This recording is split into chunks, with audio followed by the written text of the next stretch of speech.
गोनांलाय हिनजाव मानसि रावबो गैया फिसा उन्दै उन्दै फिसाफ्राबो दासो फरायफुनायमोन गोरलै गोरलै देराखै लावाखै।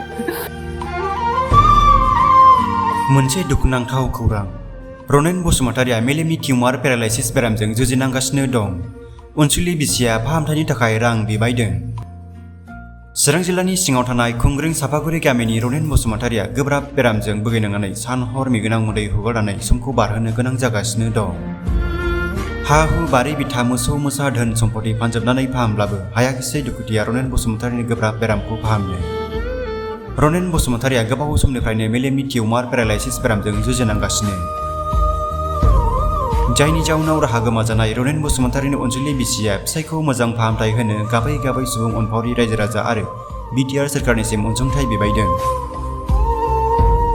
बेनिखायनो गोसो गुदुं सुबुं अनफावरि बिथांमोना स्टेट बैंक अफ इन्डियानि एकाउन्ट नं 385782782996 IFSC कड SBIN 0007171 आव जा हायो थाइसे थाइनै रां अनसुंथाइ हरनानै रनेन बसुमतारिखौ फाहामथाय लानायाव मदद खालामनो हागोन।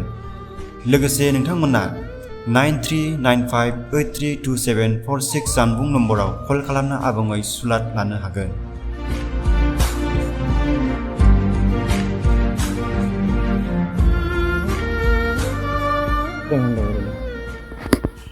ब्रेन टिउमार जादोंमोन सिगाङाव आथिं आखायानो पेरालाइसिस बायदि जाबाय। पेरालाइसिस जानानै ब्रेन टिउमार जाबाय। सिलिगुरियाव लांबाय अपारेसन खालामनो। गासिबो हा होजोबनांबाय। गय बागानाव मोसौ मासेबो गैला होजोबनांबाय। दासिमबो मोजाङानो जाया ब्रेनाबो आथिं आखाइबो मोजां जाया। फैसायानो गैला नायनो थाखाय राहा गैला।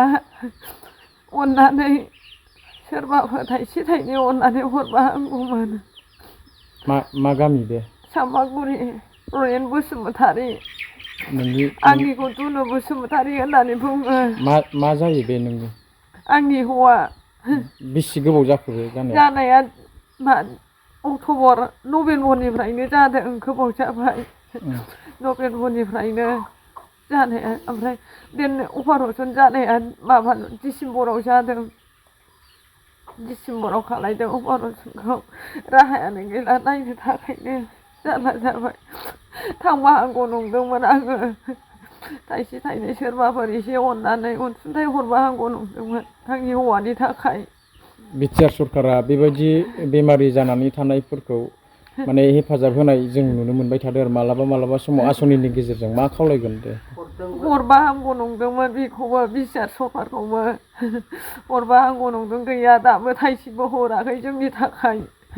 गैया रावबो नायफैयाखै नामा? नायफैयाखै गैया दासिमबो हराखैबो नायफैयाखैबो। नायफैबा हामगौ नंदोंमोन। गैया सारमोनहा रावबो नायफैयाखै। मा राहाजों नायगोन आंलाय हिनजाव मानसि रावबो गैया फिसा उन्दै उन्दै फिसाफ्राबो दासो फरायफुनायमोन गोरलै गोरलै देराखै लावाखै जेबो खायदा रोङा। मा जाजेनामोन फार्स्टआव ओरैनो